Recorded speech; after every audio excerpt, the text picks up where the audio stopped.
بات آ رہی ہے سمجھ میں؟ آج ہمارے ہاں بہت سے مسلمان اللہ کی تو نافرمانی کر ہی رہے ہیں لیکن ساتھ ساتھ فطرت سے بھی لڑ رہے ہیں. دیکھو انگریز کوشش کرتا ہے نیچر سے نہ لڑے. کیا مطلب؟ کامیابی کے جو دنیاوی اسباب ہے نا وہ اختیار کرتا ہے وہ. تبھی کامیابی جو دنیا کے لحاظ سے جس کو وہ کامیابی سمجھتے ہیں وہ کامیاب ہوتے چلے جا رہے ہیں. کیونکہ اللہ کا قانون ہے کہ بھئی کوئی کافر بھی اگر اسباب اختیار کرے گا نا جس چیز کا جو سبب میں نے رکھا ہے. دیکھو اس کی ایک مثال دیتا ہوں. آپ بے احتیاطی کر رہے ہو, آپ بھی آگ میں گر گئے اور کافر بھی گر گیا بے احتیاطی سے, تو آگ یہ نہیں دیکھے گی کہ یہ چونکہ کلمہ پڑھنے والے اس کو بچا لو, وہ کافر ہے اس کو کیا کر دو, جلا لو. یہ آگ یہ نہیں دیکھے گی.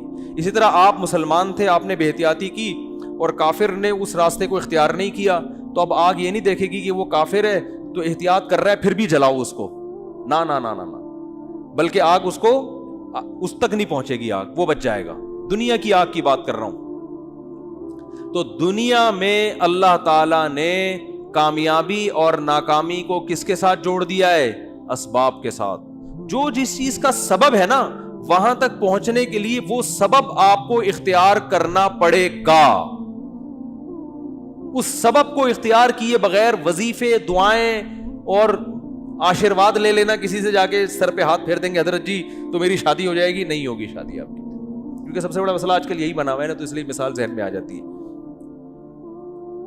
آج ایک صاحب آئے میرے پاس ملنے کے لیے, مفتی صاحب میں 40 سال کا ہو گیا, میری شادی نہیں ہو رہی. میں نے کہا کیوں نہیں ہو رہی؟ کہہ رہے ہیں یار میں پتہ نہیں میرا مائنڈ ہی اس کے لیے تیار نہیں ہوتا, تو میرے لیے دعا کر دیں کہ میری شادی ہو جائے. میں نے کہا تو کر ہی نہیں رہی, کر ہی نہیں رہا, تو میں یہ دعا کر دیتا ہوں آپ کا مائنڈ بن جائے. تو میں نے کہا بنانے کی کوشش کرو گے تو بنے گا نا.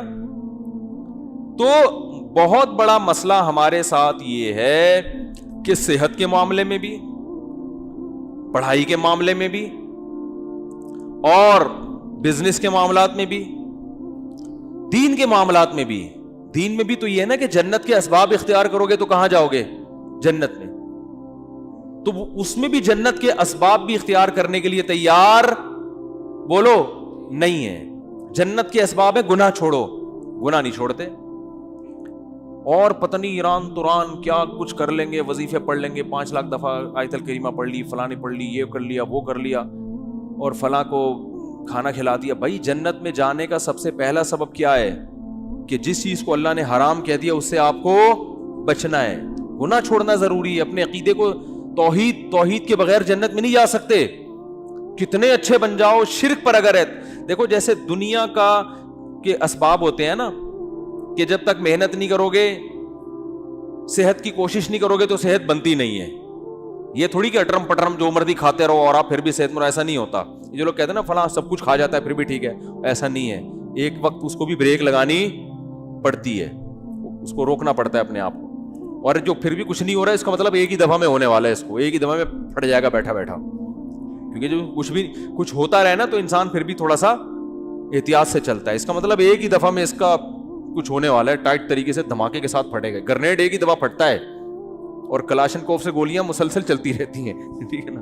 گرنیڈ کیا ہوتا ہے؟ ایک ہی دفعہ پھٹتا ہے, بس وہ دوبارہ چلنے کے قابل نہیں رہتا. تو آخرت میں جانے کا سبب بھی ہے, تو وہ سبب اختیار کیے بغیر ہم انگریز کو کہتے ہیں نا دنیا میں کامیاب ہے مگر آخرت میں نہیں ہے. کیوں نہیں بھائی؟ تم آخرت کا سبب اختیار کرتے ہی نہیں ہو. آخرت میں جانے کے اسباب کیا ہیں؟ عقیدہ توحید ہے, رسالت ہے. پھر جو اللہ نے جس کو حلال کیا اس کو حلال سمجھو, جس کو حرام کہا اس کو حرام سمجھو. پھر لوگ ہم سے لڑتے ہیں کہ یہ سائنسدان کیوں جنت میں نہیں جائیں گے, انہوں نے تو اتنے نیک کام کیے. وہ بھائی جنت میں جانے کے لیے تھوڑی کیے, انہوں نے دنیا کے لیے کیے ہیں. تو دنیا آج ان لوگوں کو بڑے اچھے القاب سے یاد رکھتی ہے, یار اس نے بلب ایجاد کیا. اب بلب کے رشتہ داروں کو گالیاں دینا الگ بات ہے, لیکن بلب بنانے والے کو گالیاں کوئی بھی نہیں دیتا. پاکستانی قوم بلب کے رشتہ داروں کو گالیاں دیتی ہے, لیکن بلب بنانے والے کو الحمدللہ گالیاں نہیں دیتی, اور دینا بھی نہیں چاہیے گالیاں. بھائی اس نے ہم پر احسان کیا, بلب بنایا, تو احسان کا بدلہ اس کو دنیا میں مل گیا. اس نے کون سا صدقہ جاریہ کے لیے آخرت کے لیے بنایا تھا؟ تو جو دنیا میں کر رہے ہیں دنیا کے لیے کر رہے ہیں, آخرت میں کوئی حصہ نہیں. اللہ نے بتا دیا تم نے آخرت کے لیے کیا ہی نہیں ہے, کیونکہ تمہارا تو آخرت پر ایمان ہی نہیں ہے. تو اس لیے بات خوب یاد رکھو, صحت کا مسئلہ ہو, گھر میں بچوں کی تربیت کا مسئلہ ہو, پیسے کمانے کا مسئلہ ہو, صحیح ہے نا, جب تک محنت نہیں کرو گے، قانون اللہ کا یہ ہے کہ کخ بھی ہاتھ میں نہیں آئے گا، کخ بھی نہیں آئے گا ہاتھ۔ کل رات میں مثالیں اس لیے دیتا ہوں تھوڑی سی عبرت کے لیے، کل ہماری ایک جگہ دعوت تھی، بہت ہی اچھے لوگ تھے، وہ دعوت ٹھکرائی نہیں جا سکتی تھی۔ کھانا کھایا ہم نے 11 بجے رات، اور وہ انہوں نے اتنا کچھ بنایا ہوا تھا، وہ بھی باقاعدہ آرڈر پہ کھایا ہے ہم نے۔ ابھی میں کیا بس وہ سن بھی رہے ہوں گے نا بیان، کھایا۔ 11 بجے جب آپ کھاؤ کے سو گے تو آپ کی صحت ٹھیک ہو سکتی ہے؟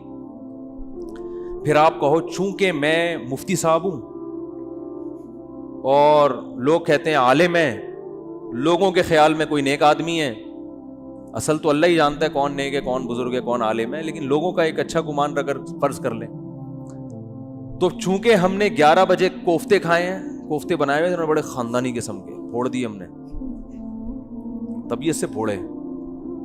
اچھا وہ تو میں ان سے کہہ رہا تھا کہ مولانا طارق جمیل صاحب تو رات کو کھانا کھاتے ہی نہیں ہے نا، رات کو کھانا حضرت مولانا طارق جمیل صاحب نہیں کھاتے، وہ اتنے 2-4 نوالے بس جتنا بھی رکھا وہ نہیں کھاتے، صحت کا خیال کرتے ہیں۔ تو میں نے کہا یار اتنا تپڑ مجھ میں نہیں ہے، اتنا اچھا کھانا رکھا ہوا ہے اور میں کھاؤں نہیں۔ تو وہ کہنے لگے، میں نے کہا ہم نے اس کا ایک آلٹرنیٹ تلاش کیا ہوا ہے، کھائیں گے طبیعت سے، تو ہم نے پھوڑا۔ اب جب پھوڑا ہے تو ظاہر ہے اس پھوڑے ہوئے کو نکالنا بھی تو ہے نا کہیں، تو اس کا حل پھر ہم، میرے ساتھ ایک ہمارے دوست تھے وہ کافی وزنی ہیں، میں نے کہا بیٹا اب میں تو نہیں سو سکتا ایسے، میں تو نہیں سو سکتا، یہ تو خودکشی ہے۔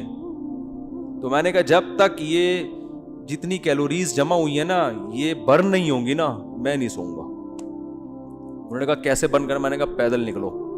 تو ہم پھر نکل لیے پیدل، ٹھیک ٹھاک واک کی۔ پھر ہمارے ایک دوست کا جم ہے یہاں چلا گیا، پھر وہ جو مشین ہوتی ہے نا بھاگنے والی اس پہ بھاگا۔ میں نے دیکھا، میں نے اس سے پوچھا یار آدھا کلو کڑھائی میں کتنی کیلوریز، میں نے آدھا کلو کڑھائی نہیں کھائی لیکن اس سے ویسے ہی پوچھا ہے کتنی کیلوریز ہوتی ہیں، اس نے کہا کہ پتہ نہیں 100 ہوتی ہیں۔ تو میں نے کہا جب تک 100 یہاں وہ مشین میں لکھا ہوا تھا نا، اتنا اس پہ میں چلا ہوں اور تیز واک کی ہے کہ جب وہ آئے نا کہ 100 کیلوریز آپ کی برن ہو گئی ہیں، پھر ہم مشین سے اترے۔ ہم نے کہا اب ہمارے لیے سونا کیا ہو گیا ہے؟ بولو نا بھائی، حلال۔ یہ اتنے نیک ہم بھی نہیں ہیں کہ اتنا صحت کا خیال رکھیں۔ ونس اپون اے ٹائم ایک واقعہ اچھا آ گیا، ہم نے کہا پارسل کر دو۔ یہ کرنا پڑے گا آپ کے باپ کو بھی، ورنہ توند نکلے گی، ورنہ عجیب سے ہو جاؤ گے، زندگی ایسی بہاریں اور خوشیاں کیا ہو جائیں گی، ختم۔ وہ کڑھائیاں جو آپ کوفتے جو کھا رہے ہو نا، آہستہ آہستہ جا کے مختلف جگہوں پہ سے نکلنا شروع ہوں گے۔ کبھی کوفتہ یہاں سے نکلے گا، ڈاکٹر کہیں گے ان کی رسولی نکل آئی، وہ رسولی نہیں ہے، وہ جو کوفتے آپ نے کھائے ہیں ان میں صرف ایک کوفتہ نکلا ہے ابھی تو باقی کیا ہے، باقی ہے۔ تو مختلف، ابھی تو تھوڑے دنوں میں آپ خود کوفتہ بن جاؤ گے۔ اور پھر کیا کرتے، صحت ٹھیک نہیں ہے، گھٹن میں درد، یورک ایسڈ بڑھا ہوا ہے، یہ ہوا ہوا ہے، پھر آتے ہیں کہ جی وہ مفتی صاحب کوئی وظیفہ بتا دیں کہ فلاں بزرگ کے پاس چلے جاؤں، پھر وہ فلاں آستانے پہ ایک بڑے اولیاء اللہ بیٹھتے ہیں، آدمی ہے کہ لیکن اولیاء اللہ، اولیاء تو ولی کی جمع ہے بھائی، ولی اللہ ہوتا ہے اس کو لوگ کیا کہتے ہیں، اولیاء اللہ بیٹھتے ہیں۔ اولیاء اللہ تو بہت سارے ہول سیل کے حساب سے کہہ رہے ہیں، وہ فلانے آستانے میں ایک اولیاء اللہ بیٹھتے ہیں، وہ ایسا دم کرتے ہیں بھائی، ان کے پاس جاؤ، ایسا تعویذ ہے۔ ابے تو کھا کیا رہا ہے، تو کمبخت، تو تعویذوں میں نہائے گا بھی نہ کک بھی نہیں ہوگا۔ اللہ کا قانون ہے بھائی، قانون ہے کہ جتنا کھا رہے ہو نا اس کا وہ یوٹیلائز ہو گئی تو صحیح رہے گی، نہیں ہو رہا تو پھٹ جاؤ گے دھماکے کے ساتھ۔ بچوں میں تو چلو گروتھ ہو رہی ہوتی ہے نا، اب 40 سال میں گروتھ تھوڑی ہوگی آپ کی، اب تو فیٹ بڑھے گا، اب تو پھوڑے نکلیں گے، وہ کوفتے نکلیں گے مختلف جگہوں سے، آپ کے کولیسٹرول بڑھے گا 10۔ پھر بھی اگر مر جائے آدمی تو پھر اللہ نے مار دیا۔ اونٹ پہ بیٹھے ہوئے آدمی کو بھی کتا کاٹ لیتا ہے جب انسان کی لکھی ہوئی ہوتی ہے، لیکن پھر اس بیماری پر گناہ نہیں ملتا بلکہ درجات بلند ہوتے ہیں۔ ہمارے نبی صلی اللہ علیہ وسلم بھی بیمار ہوا کرتے تھے، بخار آیا کرتا تھا، اور آپ فرماتے تھے بخار مومن کے حق میں اللہ کی رحمت، لیکن آپ کو یہ بخار معاذ اللہ بد پرہیزی سے نہیں آتا تھا۔ سمجھ میں آ رہی ہے بات؟ ایک بیماری اللہ کی طرف سے ہوتی ہے، وہ آپ کی کوتاہیوں کی وجہ سے نہیں ہوتی، وہ بیماری اللہ کی رحمت ہے، اس میں گناہ معاف ہوتے ہیں۔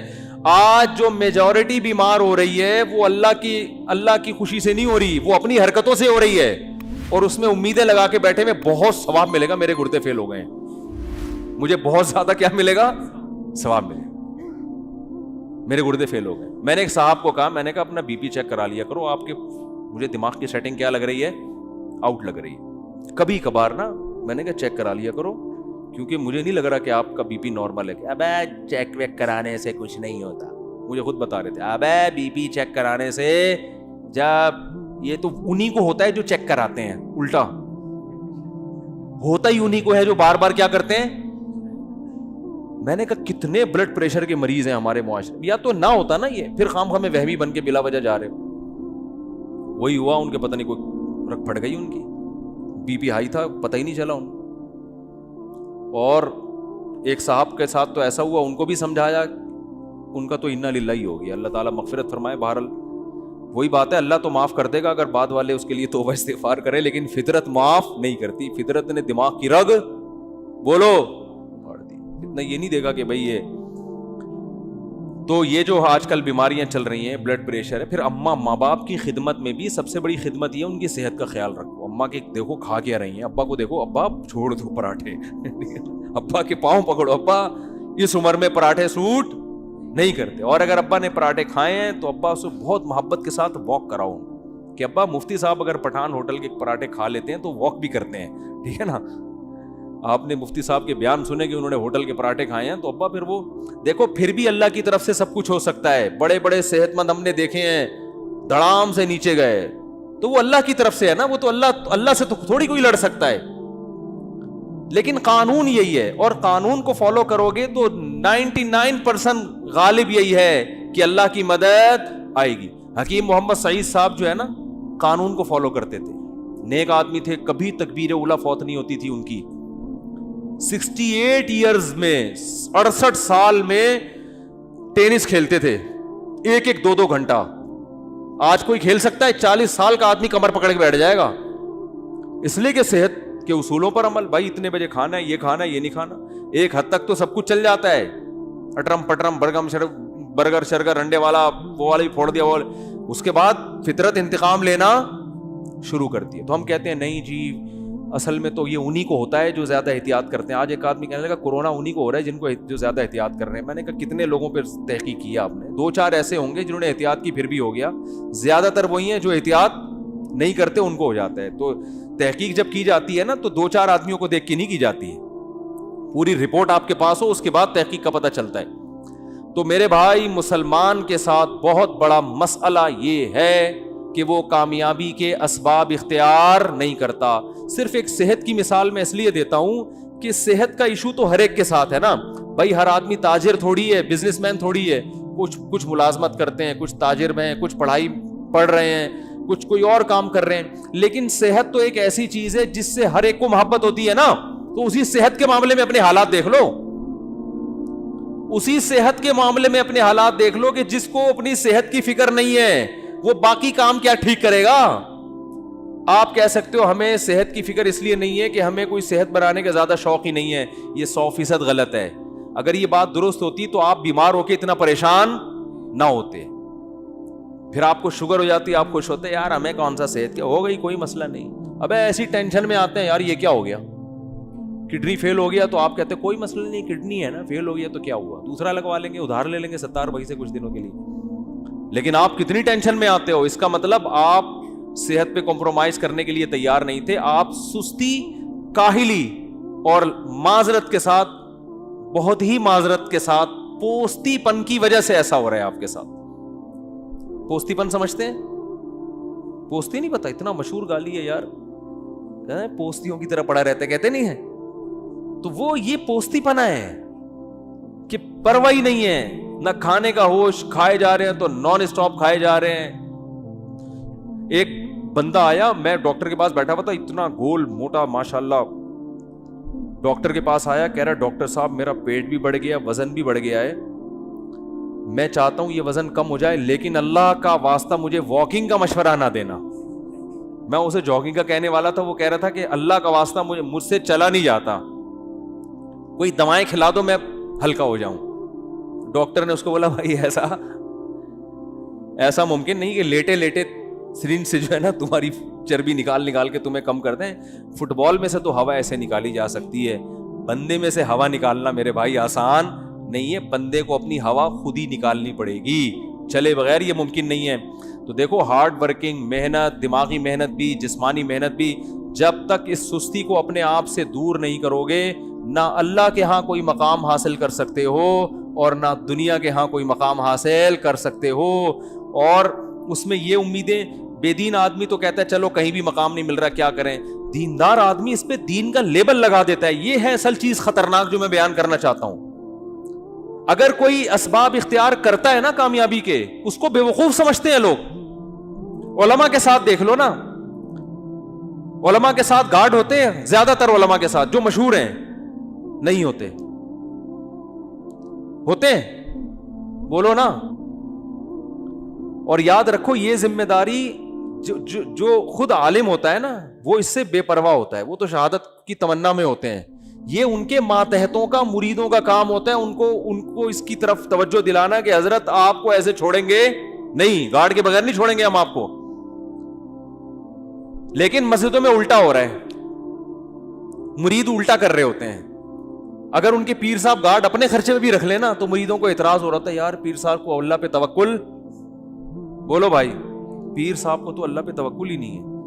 مفتی نظام الدین شہید ہو گئے, وہ تو گارڈ کی موجودگی میں شہید ہوئے. اس کا مطلب ہے کہ گارڈ ان کے ساتھ تھے مگر جتنی سیکیورٹی ہونی چاہیے تھی اتنی. دیکھو باطل لوگوں میں قتل بہت کم ہوتے ہیں لوگ اہل باطل کے یہاں, اس لیے کہ وہ اللہ پہ توکل تو ہے ہی نہیں نا ان کے یہاں تو سب کچھ اسباب.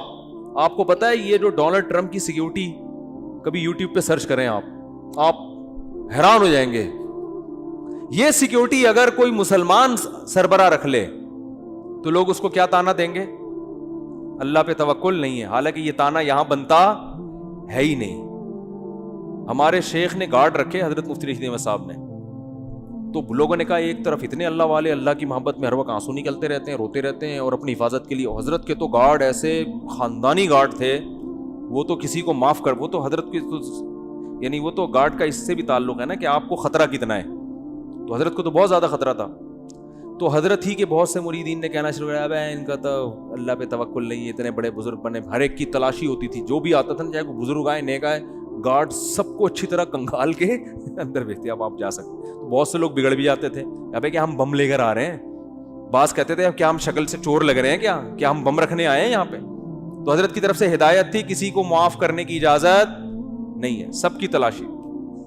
تو بہت سے دینداروں نے اعتراض کیے, ان کو پہ توکل نہیں ہے. اللہ کی قدرت, ایک حملہ ہو گیا مدرسے پر. یہ بات ہے 94-95 کی.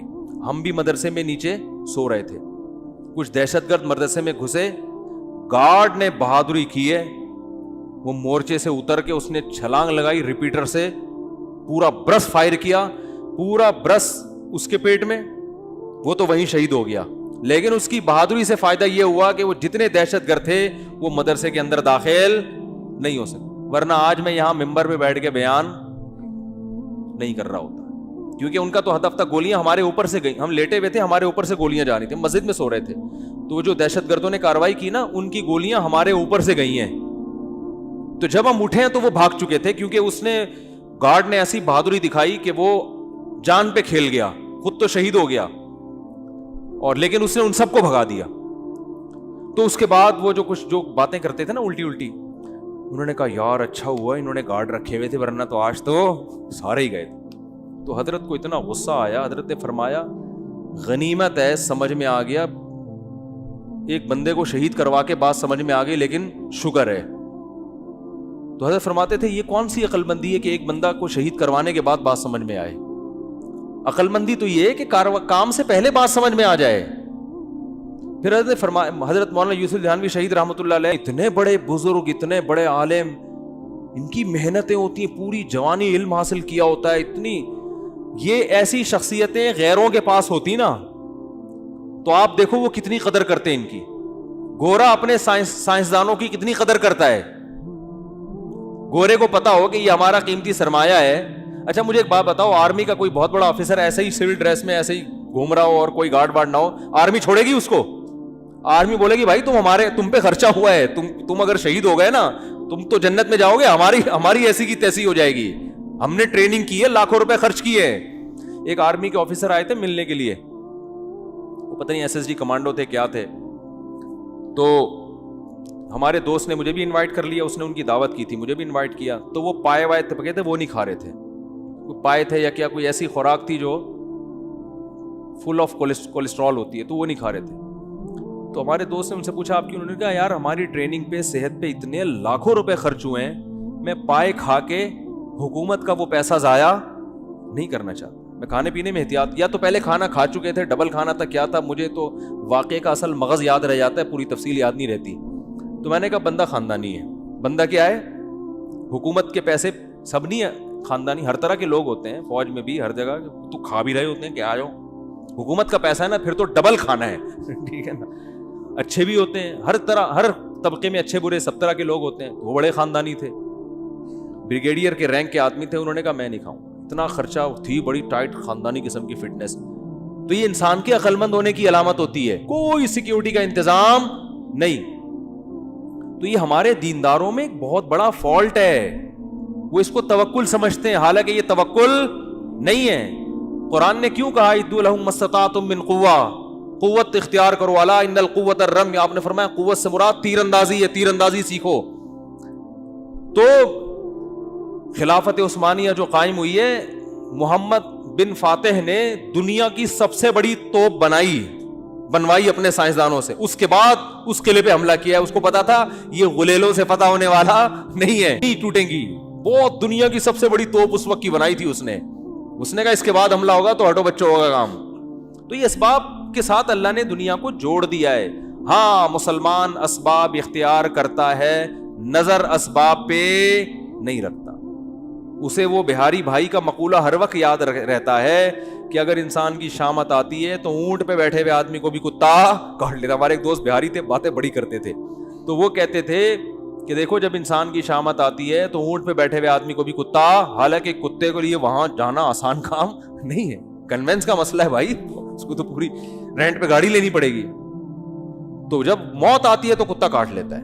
تو جب آنی ہوتی ہے میرے بھائی تو پھر تو 20 گارڈ بھی ہوں, گارڈ ہی دشمن بن کے مار دیتا ہے.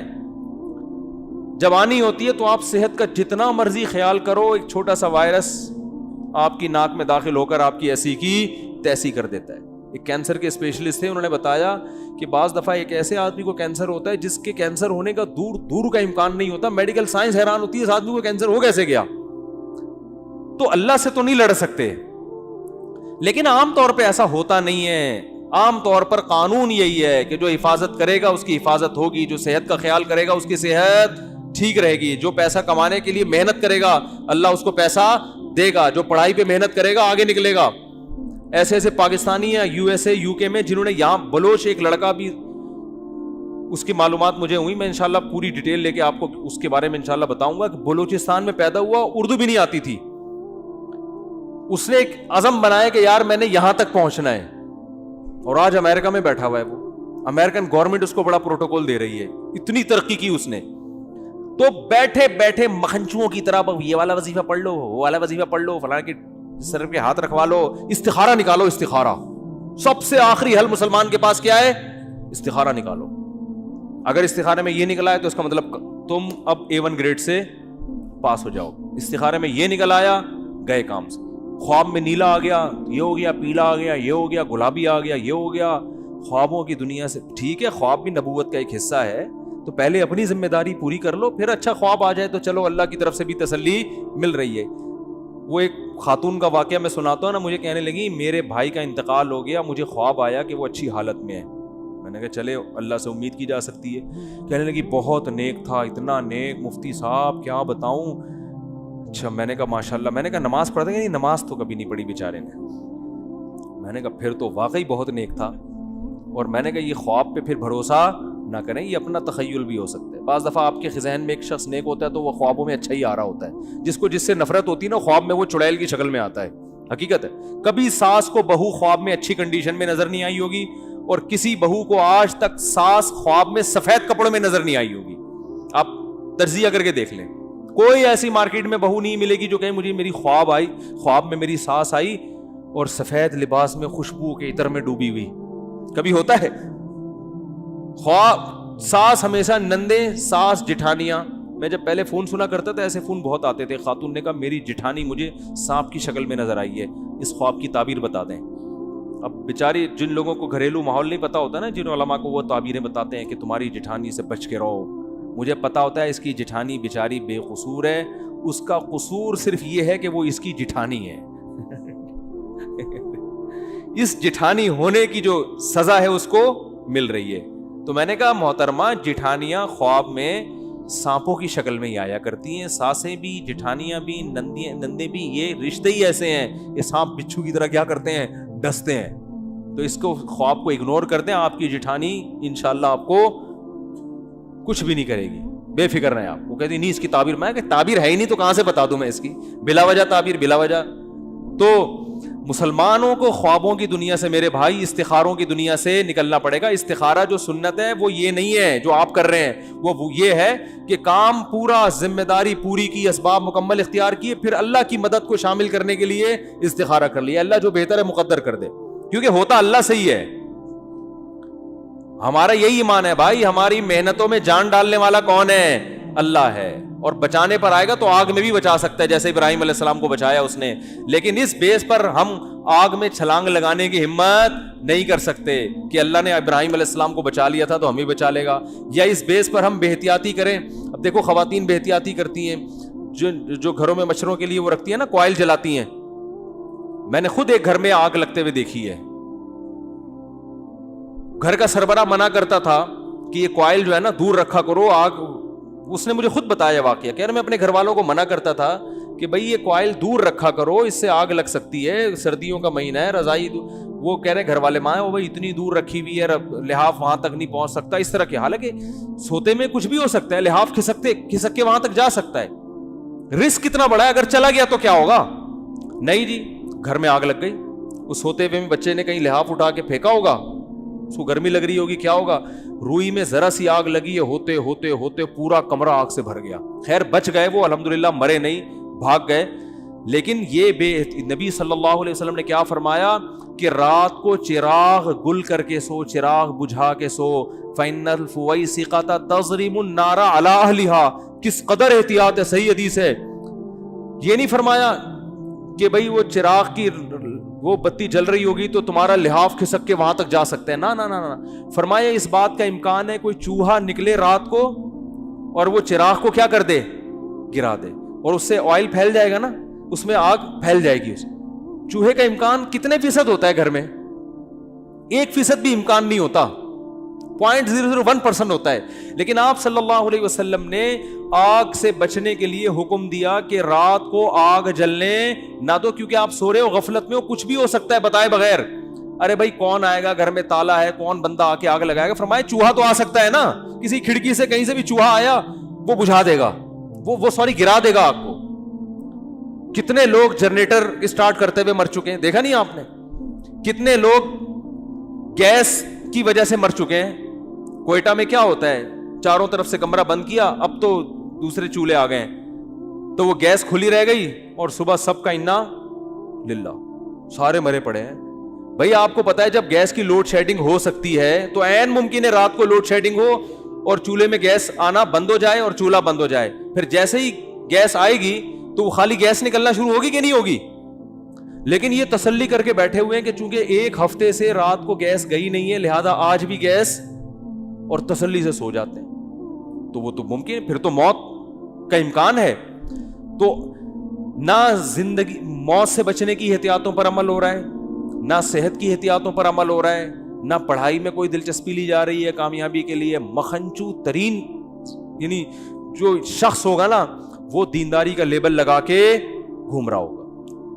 تو صحابہ تو بڑے زبردست تھے بھائی, بڑے زیرک, بہت ہوشیار, بہت ذہین, بہت فتین, چالاکیوں کو سمجھا کرتے تھے اور یہ جانتے تھے کہاں غصہ کرنا ہے, کہاں نرمی سے پیش آنا ہے, کس سے تمیز سے بات کرنی ہے, کس سے ایٹیٹیوڈ تھوڑا سا کیا کرنا ہے, بولو بھائی چینج کرنا, کون منافقت کر رہا ہے اور کون ایسا ہے جس کو فی الحال جو ہے نا اس کی دشمنی کو تھوڑا ملتوی کرنا ہے, ابھی اسے لڑنا نہیں ہے ابھی اس سے.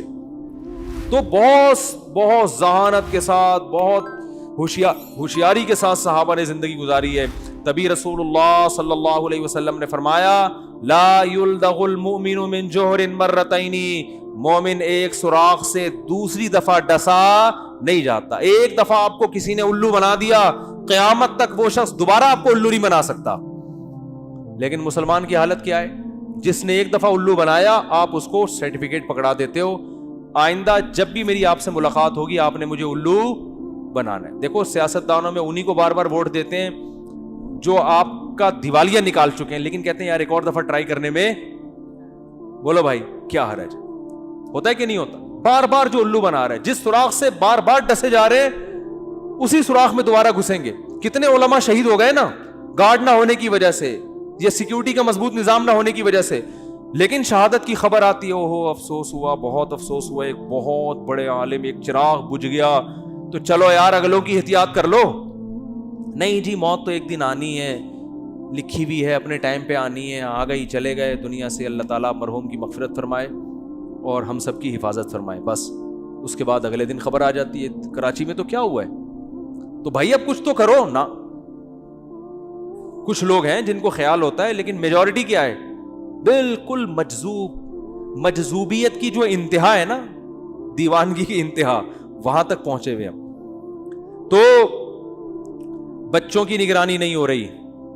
بچے کہاں بیٹھ رہا ہے، آپ کا بیٹا کہاں جا رہا ہے، اسکول میں کیا کر رہا ہے، کون اس کا کلاس فیلو ہے.